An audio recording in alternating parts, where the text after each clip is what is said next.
la manera de hacer un abordaje de verdad integral de nuestros niños.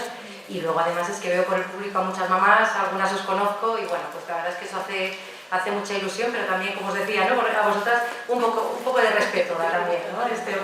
Pero bueno, este tipo de situaciones, de jornadas, yo creo que son fundamentales y ayudan un montón, ¿vale? Entonces, bueno, como os decía, yo voy a hablar de relaciones afectivas y psicopatología en el TEA.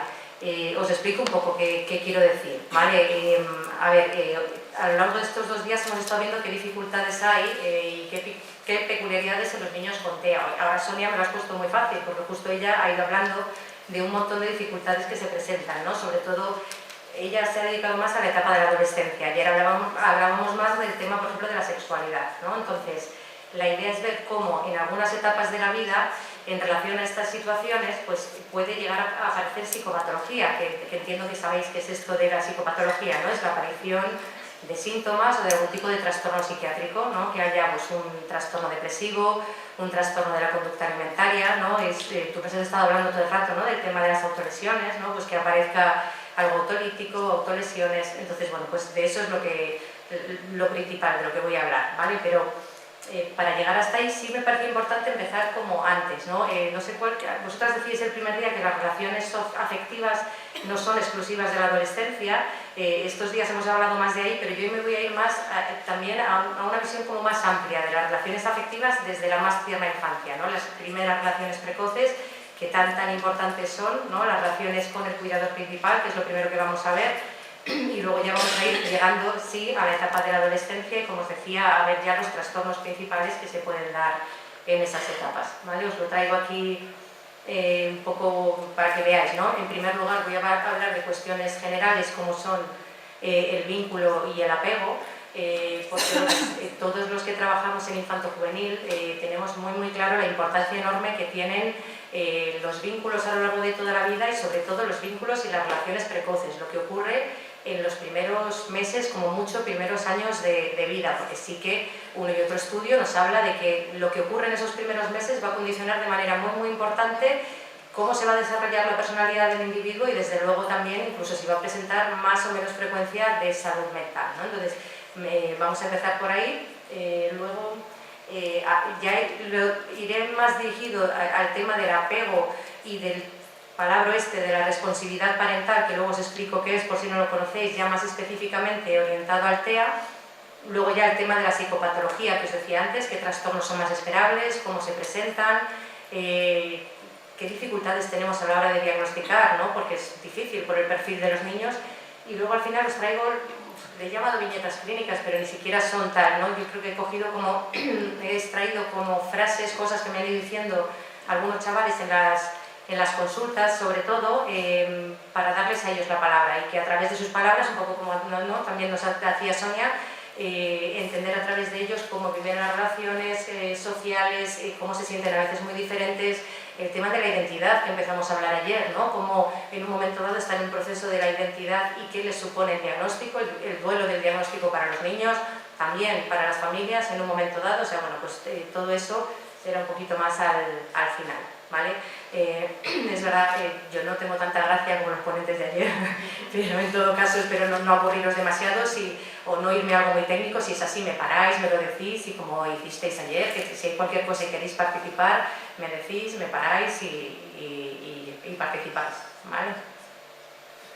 Entonces, bueno, voy a empezar por cosas muy básicas, que a lo mejor son demasiado básicas, pero yo creo que es que si no, me cuesta hablar de cómo desde las relaciones afectivas se llega a psicopatología si no entendemos qué son las relaciones afectivas, los vínculos afectivos en general, ¿no? Entonces, a ver, se llama vínculo afectivo a los lazos emocionales que se crean entre dos personas, ¿vale? Pero para hablar de un vínculo afectivo, perdona, realmente tenemos que hablar de una conexión emocional profunda, que sea, ¿cómo os diría?, verdadera, porque ahora no sé qué pensáis, pero yo tengo la sensación de que ahora se hacen relaciones muy superficiales, ¿no? Entonces hablamos de cuando hay unos vínculos emocionales profundos y significativos, ¿no? Y eso, lógicamente, no se crea de la nada, ni cuando nace un bebé, eso que se dice a veces del enamoramiento del bebé cuando nace, que tantas angustias generan luego a las mamás, ¿no?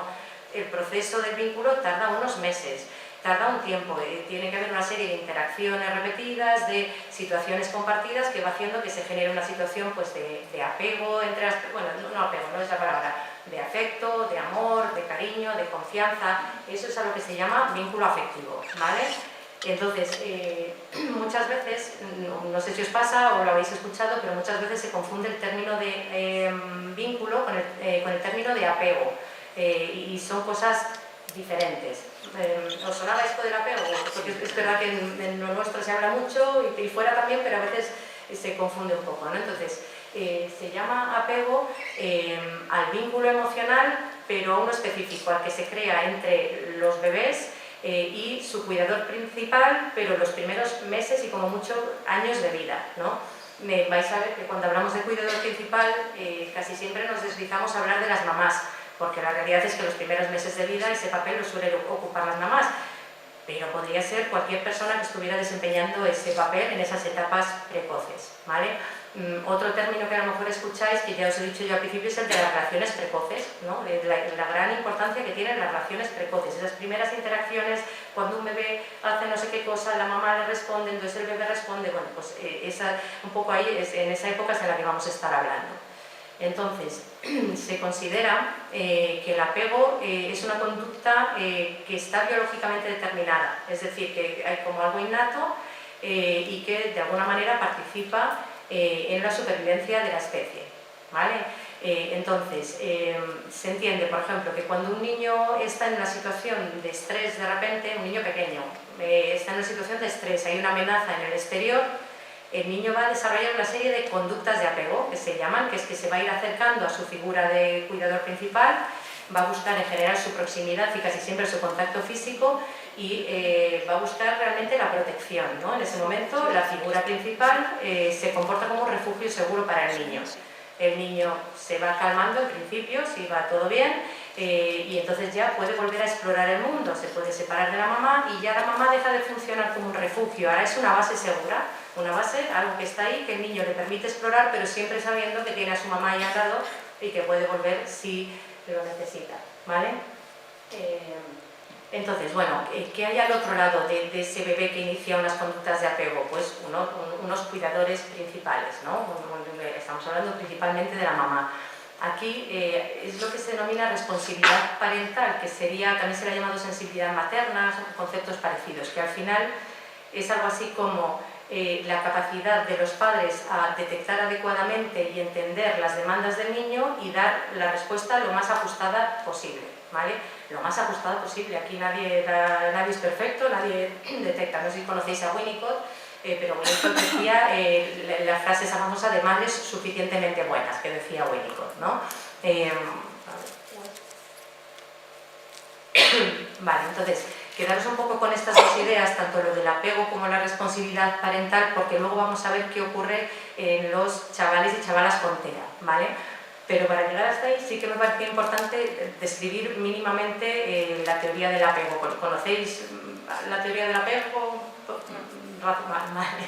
Entonces, a ver, la teoría del apego, muy brevemente, digamos que quien la describe inicialmente es John Bowlby, que es un psicoanalista inglés, y él lo que percibe es que niños que han estado separados de sus familias mucho tiempo presentan conductas muy extrañas, ¿no? Por ejemplo, que niños que han estado pues, en los primeros 4 años de vida ingresados mucho tiempo, por ejemplo, en hospitales de tuberculosis, presentan luego unas conductas muy diferentes a otros niños, son mucho más pasivos, pero luego se irritan mucho, y desde luego todo lo que ocurría vio con los niños que habían crecido en orfanatos durante la Segunda Guerra Mundial, que imaginaros qué tipo de situaciones debieron vivir esos críos, ¿no? Pues lo que se veía es que esos niños en la evolución tenían muchas más posibilidades de tener más retraso cognitivo, que desde luego tenían muchas más dificultades en las relaciones interpersonales y que desde luego manejaban mucho peor las emociones. Es decir, que lo que ocurre en esos primeros meses va a determinar cómo se va a ir desarrollando ese niño a lo largo de toda su vida, ¿vale? Pero a ver, la teoría del apego digamos que no estaría completa si no hablamos de Mary Ainsworth, que Mary Ainsworth trabajó con Bowlby en la Tavistock y a ella es a la que le debemos esta clasificación en tipos de apegos, que si veis sería, ella consideró que había 3 tipos de apego: el seguro, el inseguro ambivalente y el inseguro evitativo. Luego es verdad que otro autor, bueno, la del dibujo es Mary Ainsworth, Mary Main y Solomon luego, digamos que añaden un 4.º tipo de apego, que es el apego desorganizado, del que luego hablaré un poquito después, ¿vale? Entonces, os explico, o sea, cómo... he intentado buscar en el vídeo algún vídeo de una situación extraña, pero es que no he conseguido encontrar ninguno de la situación extraña propiamente dicho. Había alguno pues solo en inglés, sin subtítulos, bueno, en fin. Pero lo que voy a hacer es explicaros qué es esto de la situación extraña, que es una situación experimental que ella diseñó para definir los tipos de apego, y luego sí que os traigo un vídeo que no es exactamente una situación extraña, porque vais a ver que no hay extraño, y si no hay extraño no hay situación extraña, pero que sí que es un ejemplo de 3 parejas de mamá y bebé, donde se ve una situación de separación y reunión, y ahí se ven muy bien los 3 tipos distintos de apego, ¿vale? Eso también tenerlo en la cabeza para luego ver qué ocurre en los casos de niños con TEA. ¿Vale? Entonces, a ver, os intento explicar la situación extraña muy resumida. Mary Ainsworth lo que crea es como un local que llena de juguetes, ¿no? Y entonces se pide a la mamá y a su bebé, que tiene que tener entre 1 o 2 años, que entre a esta sala y que permita al niño jugar y que le deje libre jugando. Al poco rato, cuando el niño está tranquilo, una extraña entra y se sienta al lado de la madre. Al poquito rato empieza a hablar con la mamá y al poquito rato empieza a interactuar con el bebé. En ese momento la madre se levanta y se va y deja al crío con el bebé. Entonces ahí se ve una primera separación, ¿no? Donde se ve qué hace ese niño o esa niña cuando su madre abandona, y además qué hace con la extraña. Y luego la madre vuelve a entrar en la habitación y es un primer episodio de separación, reunión. ¿Vale? Y luego ahí enseguida la madre intenta tranquilizar al niño si se ha puesto muy agobiado, está lloroso o lo que sea, y se inicia un segundo ciclo de separación, reunión. No me acuerdo bien cómo es ahí, yo creo que es que sale la mamá y le deja solo, entra el extraño, y luego al poco rato sale el extraño y entra la mamá y se ve. Entonces, ¿se entiende más o menos? Sí. Vale, entonces...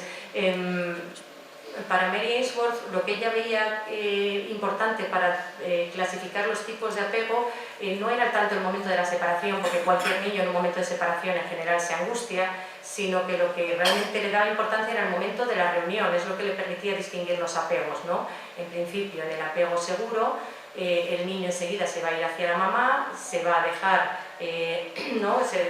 acoger, va a estar un par de minutillos, una cosa así llorando, y luego se va a calmar y va a poder volver a explorar el mundo. Pero luego en el apego ambivalente, por ejemplo, el niño que ya está llorando y reclamando a su madre, cuando vuelve la madre no es capaz de ser consolado, llora, llora, llora y llora. Y el tercer tipo de apego, el evitativo, a pesar de que está llorando y pidiendo a la mamá, cuando llega la mamá la rechaza, se queda como... Además que es que han escogido muy bien en el vídeo los 3 tipos de apego, ¿vale? Entonces, bueno, os lo voy a poner. Yo os digo que lo que hay aquí no es situación extraña, porque no hay extraño, y además es un experimento distinto, que están intentando ver qué ocurre no sé cuánto, 20 años después, con esa, pero se define bastante bien los 3 tipos de apego.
In just a few minutes, we'll send you back in. Step in the door. Everett Waters is studying how far our childhood experiences influence our behavior as adults. Come in the lab. Move to this near. This experiment, which I watched through a two-way mirror, is designed to gauge how secure is the crucial relationship between mother and child. Okay, this bunny is going to go here, and that bunny will be on top. The value of the test has been established in studies that would watch a child, 1-year-old, and then follow it up and interview them about their relationships to their parents when they were 21 years old.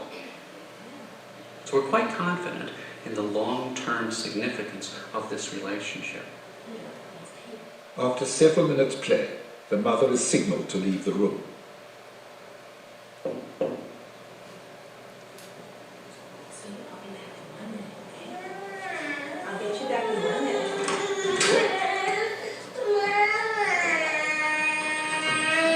Está totalmente normal de cualquier niño cuando...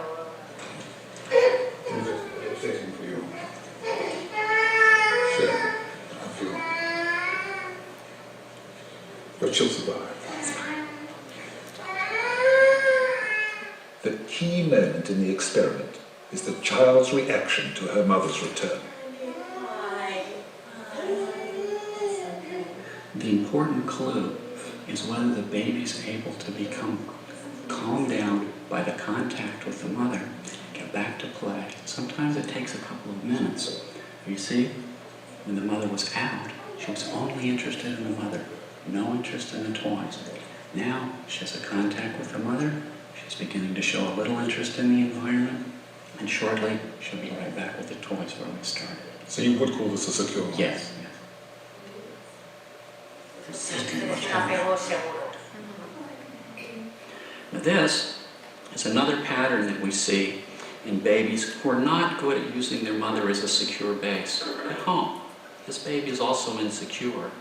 But you'll see, we get a look at his play before the separation.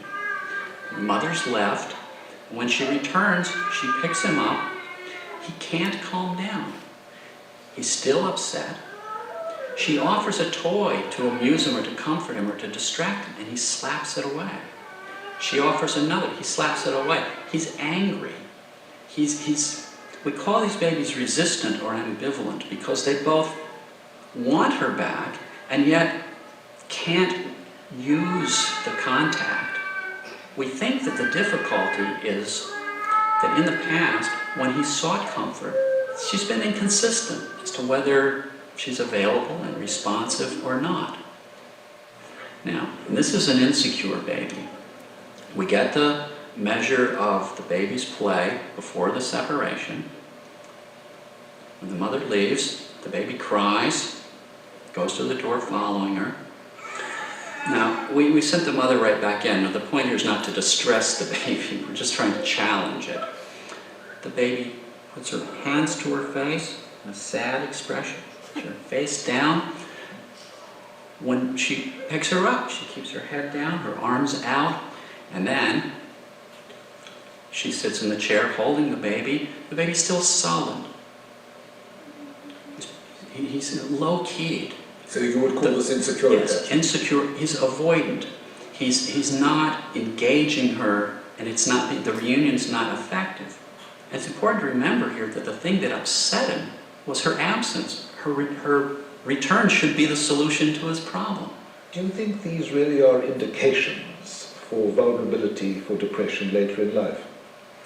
I don't think that insecure attachment in infancy is the cause of depression in adulthood.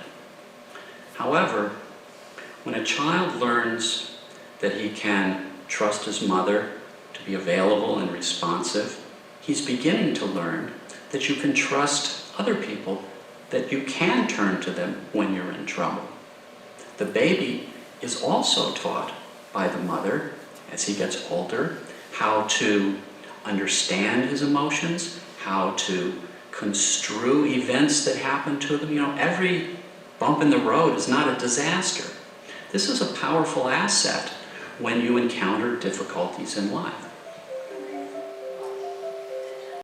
Entonces, bueno, simplemente algunos apuntes en lo que tiene que ver con el apego desorganizado. A ver, ya apego desorganizado hablamos cuando hay familias muy disfuncionales, ¿no? Donde realmente pues a lo mejor hay una situación de negligencia muy seria desde siempre, ¿no? Hablamos de familias que nunca han dado ningún tipo de afectividad al niño, que está prácticamente ignorado, o que hay un maltrato franco, un maltrato físico, un maltrato psicológico, ¿no?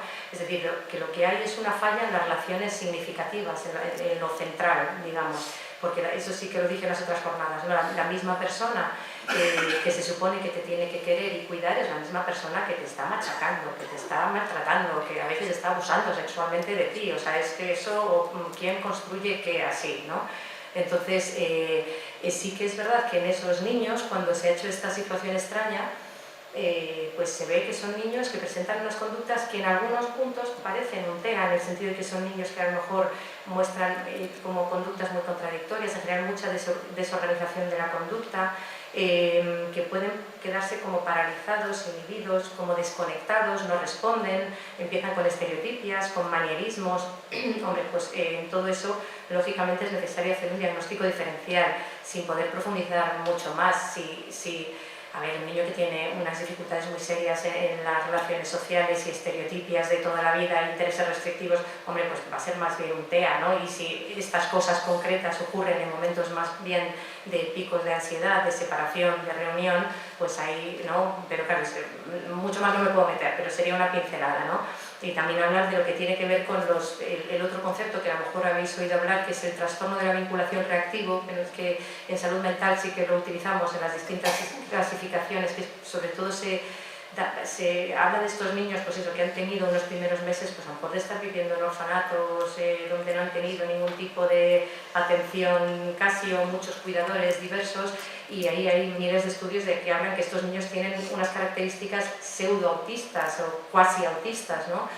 Muchas dificultades en las relaciones sociales, muy poca reciprocidad social, muy poca capacidad de filtro en lo social, ¿no? Mucha desinhibición social. También ahí a veces, ¿no? Sobre todo en chavales ya más mayores, pues hay que hacer diagnóstico diferencial. Entonces, bueno, simplemente traeroslo por si sirve un poquito, pues, más si hace falta en otro momento, pues se profundiza, ¿vale? Pero no me daba tiempo a más.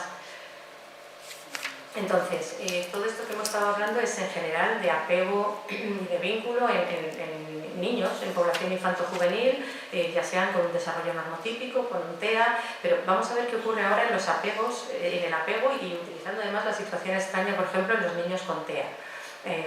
A ver, yo creo que una de las cosas que están viniendo muy bien en estas jornadas es quitar mitos, ¿no? Yo creo que era ayer María que decía que durante mucho tiempo se pensaba que los niños con TEA eran asexuales, todos, ¿no?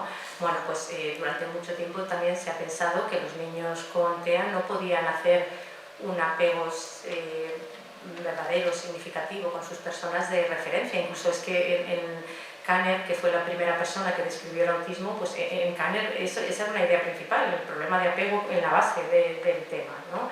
Y bueno, pues yo creo que esto está más que superado en todos los estudios. Ahora los vemos un poco, pero creo que no nos hace falta irnos a muchos estudios. Yo creo que todos los que estamos aquí, los que estáis con niños con TEA a nivel educativo, a nivel sanitario, y las familias, no os digo más, creo que todos podríamos responder que claro que los niños con TEA hacen apegos significativos, aunque yo añadiría que con peculiaridades, ¿no? Que creo que al final es, no sé si luego queréis comentar, ¿no? También desde cada lugar, pero desde luego claro que hacen apegos significativos. Entonces, ¿qué dicen los estudios de esto? Pues por ejemplo, que los niños con TEA, a ver, yo empezaría casi por la segunda parte que he puesto ahí. La situación extraña para un niño con TEA es especialmente difícil.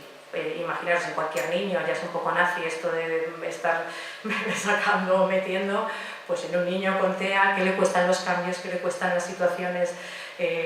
No, de repente un extraño, pero bueno, sí que es verdad, con lo cual esto puede camuflar también, puede dar una falsa idea sobre el apego en los niños con TEA. Entonces, muchos autores lo que están haciendo es modificar un poco la situación extraña, en el sentido de pues, hacer un único episodio de separación y reunión con extraño, o no, o sacar al extraño de la ecuación y solamente hacer separación y reunión con las familias. Y cuando se ha hecho así, sí que se ve que las cifras de apego seguro se disparan, son más elevadas que si se utiliza la situación extraña así, de esta manera, ¿vale?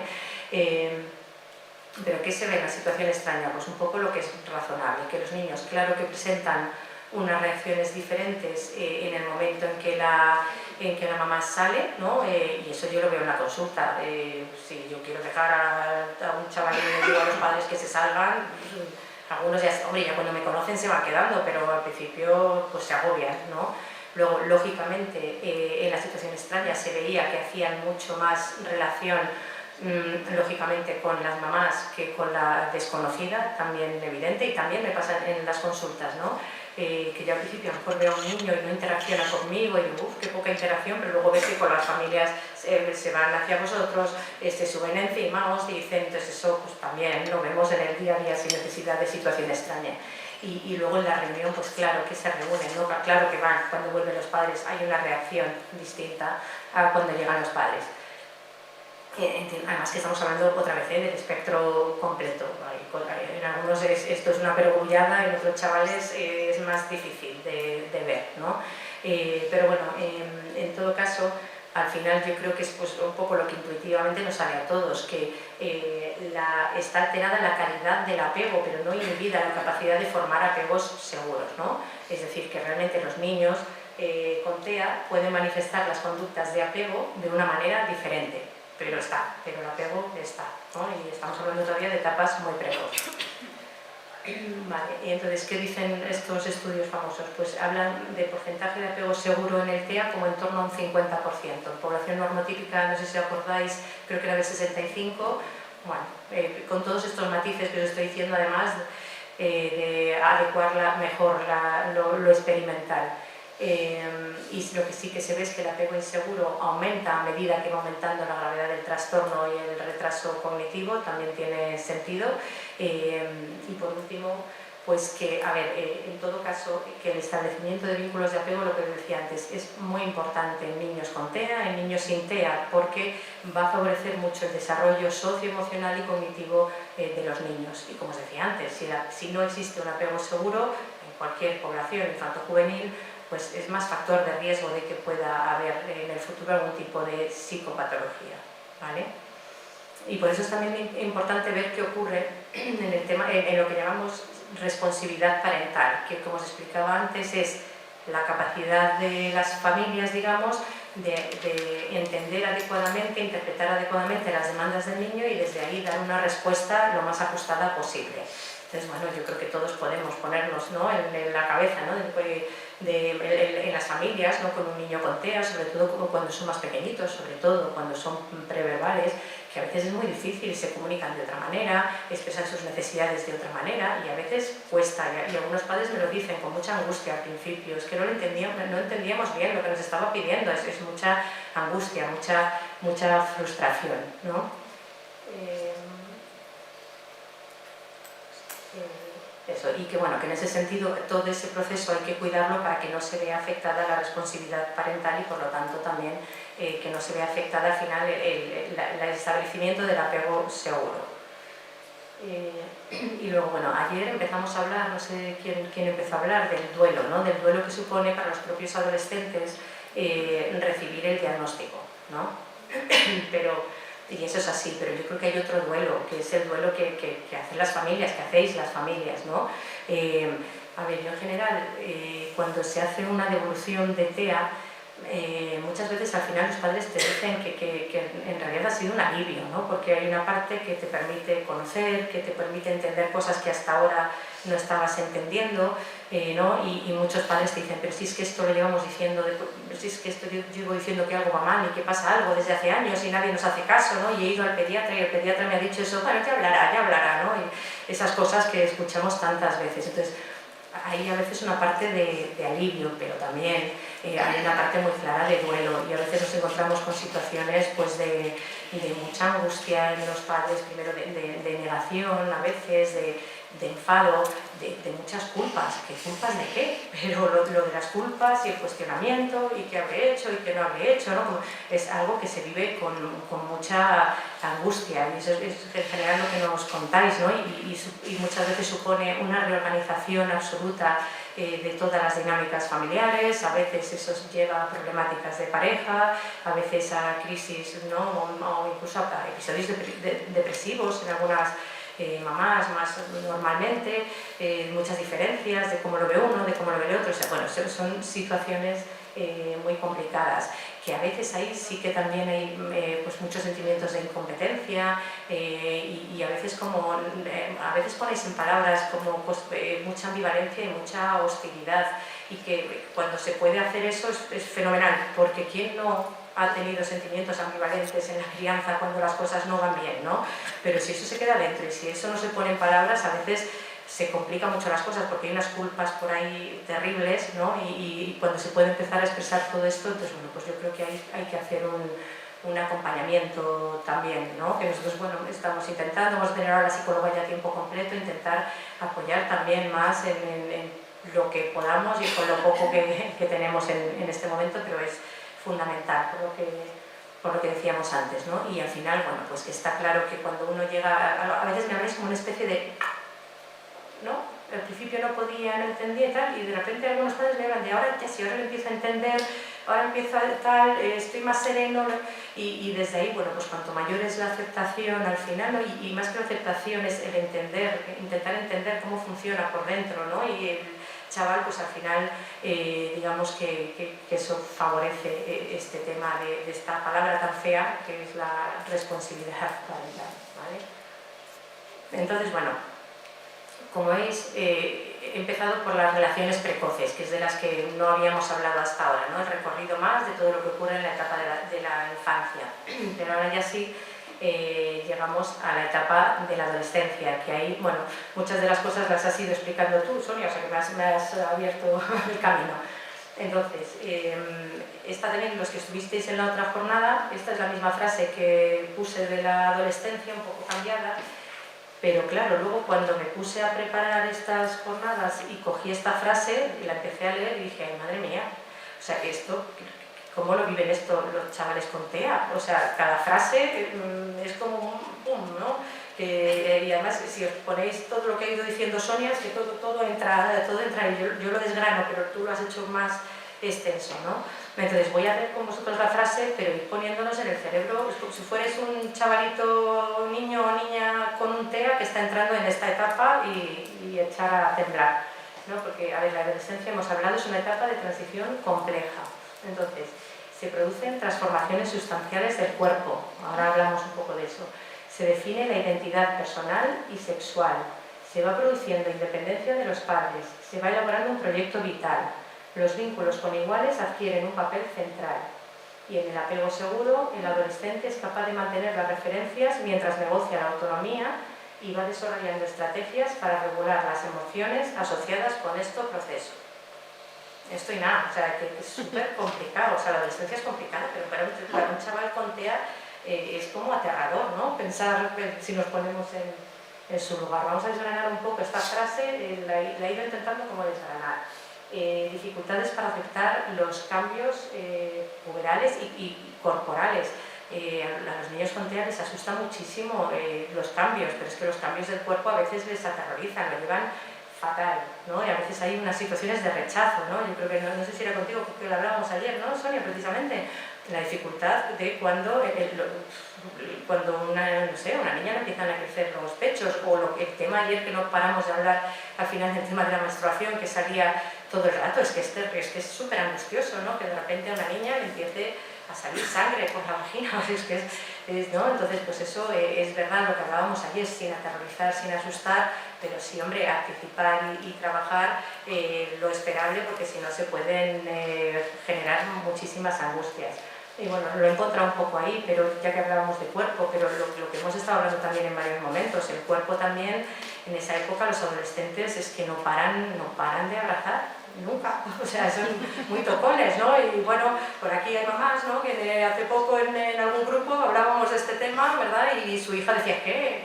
Es que no sé, porque me tienen que dar besos y abrazos, que a mí eso no me gusta, y a mi familia, hombre, yo le doy bueno, si hace falta se hace porque es mi familia, pero los desconocidos, ¿por qué les tengo que dar, no? Si a mí eso me da, ¿no? Y todas las niñas por los suelos, ¿verdad? Revolcadas, y que ¿qué hacen, no? Y tiene toda la razón, los adolescentes tocan y tocan mucho, y a algunos niños con TEA eso les agobia mucho, ¿no? Y luego, bueno, el desarrollo de la propia identidad, esto es súper difícil, ¿no?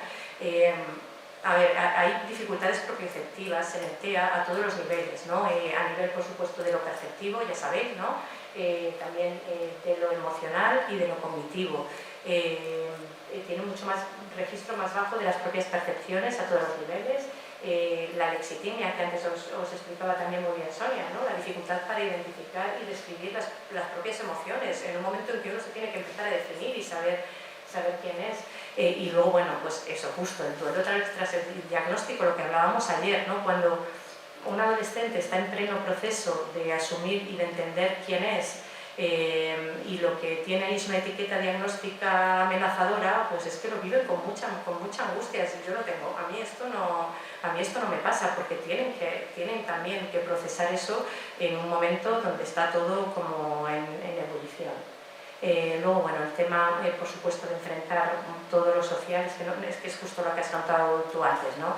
Lo difícil que es por las dificultades de estos críos, ¿no? Para enfrentar todas las situaciones socialmente mucho más complejas en la adolescencia, porque en la infancia están muy cuidados, están muy protegidos, están en los coles, arropados, viven sobre todo la vida familiar, pero aquí de repente irrumpe esa necesidad, ¿no? El adolescente se supone que con quien está mejor es con su grupo de iguales, ¿no?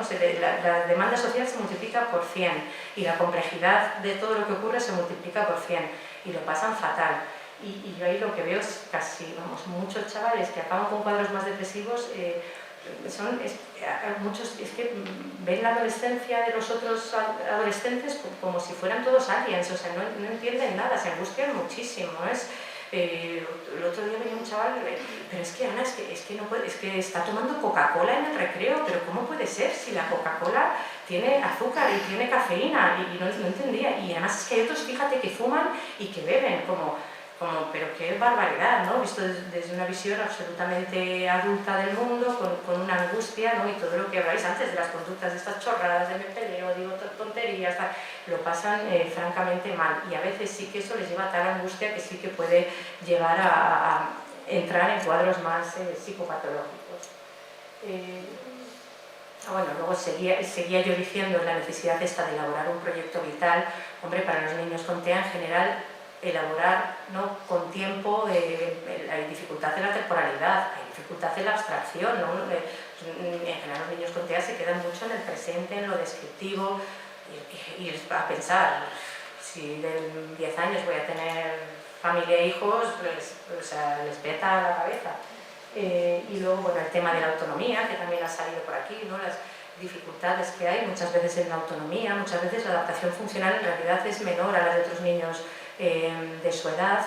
Y bueno, la frase esa última, que no sé yo de dónde la saqué, que es monísima, pero a ver, la pongo, lo de mantener las referencias mientras negocia la autonomía y va desarrollando estrategias para regular las emociones asociadas. Pues para un niño con TEA eso es un terror, ¿no? Regular las emociones ya como principio, ¿no? Todo lo que tiene que ver con las emociones, pues les cuesta un montón. Entonces, en una descripción de la adolescencia muy simplificada, muy tontorrona, hemos encontrado un montón de cosas que le puede generar mucha angustia a los niños con TEA. Entonces aquí entramos, ¿no? en que a partir de todo eso, ¿qué psicopatología se puede esperar? Que como os decía antes, no os asustéis, ¿no? Pero es verdad que hay distintos tipos de trastornos que en un momento dado de la vida pueden complicar, ¿no? La situación. A ver, ¿veis? Realmente abajo he puesto el TDAH, el retraso cognitivo y el GIS. Esos son comorbilidades que a veces existen, bueno, que si existen pues desde el principio. Un niño que de esos no, en esas no me voy a meter, voy a meterme en las de arriba, que realmente son, diríamos, los trastornos sobrevenidos, los que aparecen en una época determinada de la vida, y sobre todo eso en relación, lo voy a intentar relacionar con toda la parte de lo que llevamos viendo, de estas dificultades en las relaciones en todo el recorrido, ¿vale?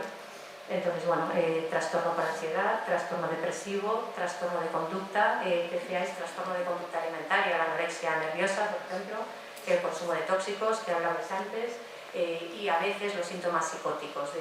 Bueno, eso es más excepcional, más anecdótico, a veces, bueno, ahí no me voy a meter. Y realmente en el consumo de tóxicos tampoco lo voy a hablar como tal aquí, ya se ha mencionado lo suficiente antes, ¿no? Pero de los otros sí, ¿vale? Entonces sí que